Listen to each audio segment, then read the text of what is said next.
warahmatullahi wabarakatuh. Perkenalkan, saya Natasha Oktaviani Arda dengan NIM C1C020155. Ini saya akan sedikit menjelaskan tentang penyusunan anggaran utang dan modal. Dosen pengampu Bapak Wirmi Eka Putra SDM. Materi yang saya akan jelaskan yang pertama, pengertian anggaran utang dan modal. Yang kedua, manfaat anggaran utang dan modal. Yang ketiga, faktor yang mempengaruhi anggaran utang dan modal. Keempat, jenis-jenis anggaran utang dan modal. Dan yang terakhir, data dan informasi untuk mengatur anggaran utang dan modal. Pengertian anggaran utang dan modal. Anggaran utang adalah anggaran untuk memperoleh dan membayar utang. Untuk kebalikan dari piutang. Utang adalah kewajiban debitur atau peminjam untuk melaksanakan sesuatu kepada kreditor atau pemberi pinjaman selama jangka waktu tertentu, menurut M. Navarin 2007. Yang dimaksud dengan anggaran utang atau payable budget ialah anggaran yang direncanakan secara sistematis dan lebih terperinci tentang jumlah utang beserta perubahannya dari waktu ke waktu atau bulan ke bulan selama periode tertentu yang akan datang. Dari pengertian tersebut dapatlah diketahui bahwa anggaran utang selain menunjukkan jumlah utang perusahaan pada suatu saat tertentu, juga menunjukkan perubahannya atau mutasinya, baik berupa tambahan utang baru maupun pengurangan utang sebagai akibat adanya pelunasan oleh perusahaan sebagai pihak debitur, menurut Menander 1985. Anggaran modal atau dikenal juga dengan sebutan anggaran belanja modal adalah cara bagi manajemen perusahaan untuk merencanakan penjualan dan pembelian aset tetap. Biasanya anggaran ini membantu manajemen menganalisis berbagai strategi jangka panjang yang dapat diambil perusahaan untuk mencapai sasaran ekspektasi. Manfaat anggaran utang dan modal. Manfaat yang pertama, untuk kemajuan perusahaan bila utang tersebut dikelola dengan baik. Yang kedua, ekspansi kegiatan perusahaan dan kegiatan investasi. Dan yang ketiga, sebagai modal kerja. Dan yang terakhir, untuk membiayai aset tidak lancar. Faktor yang mempengaruhi anggaran utang dan modal. Faktor yang mempengaruhi anggaran utang yaitu yang pertama ada ekspansi. Pada umumnya, ekspansi hanya membutuhkan tambahan modal kerja karena perusahaan bekerja dengan kapasitas produksi yang sudah ada.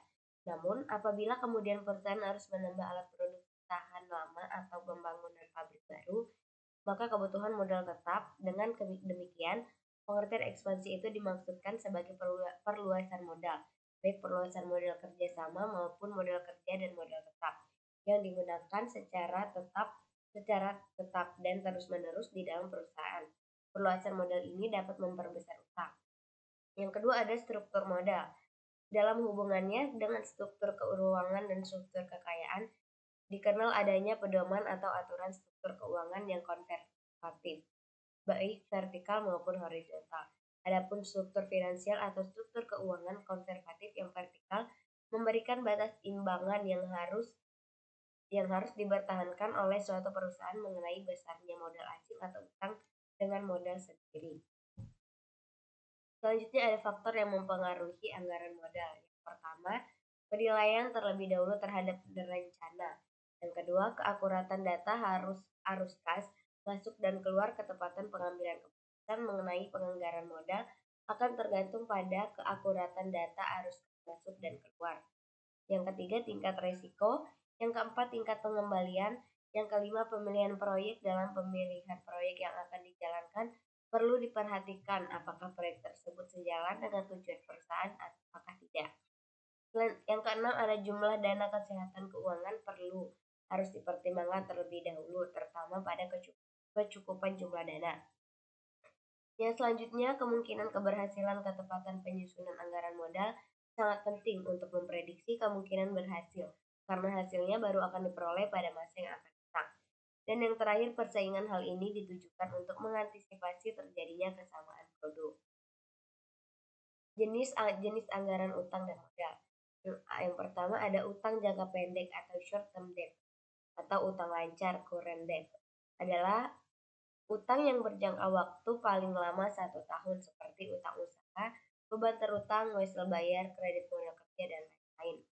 Utang yang kedua ada utang jangka panjang atau long term debt atau utang tak lancar atau non current debt.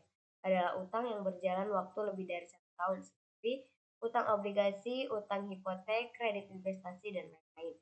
Dari segi manajemen keuangan, utang jangka pendek atau utang lancar diartikan sebagai utang yang harus diselesaikan dengan menggunakan harta lancar atau pembentukan kewajiban lainnya. Misalnya utang usaha dibayar dengan kas atau aset lancar, atau utang usaha diselesaikan dengan cara meminjam bank dalam bentuk kredit modal kerja. Data dan informasi untuk penyusun anggaran. Yang pertama, rencana pembelian bahan mentah atau bahan pembantu yang tertuang dalam budget pembelian bahan mentah.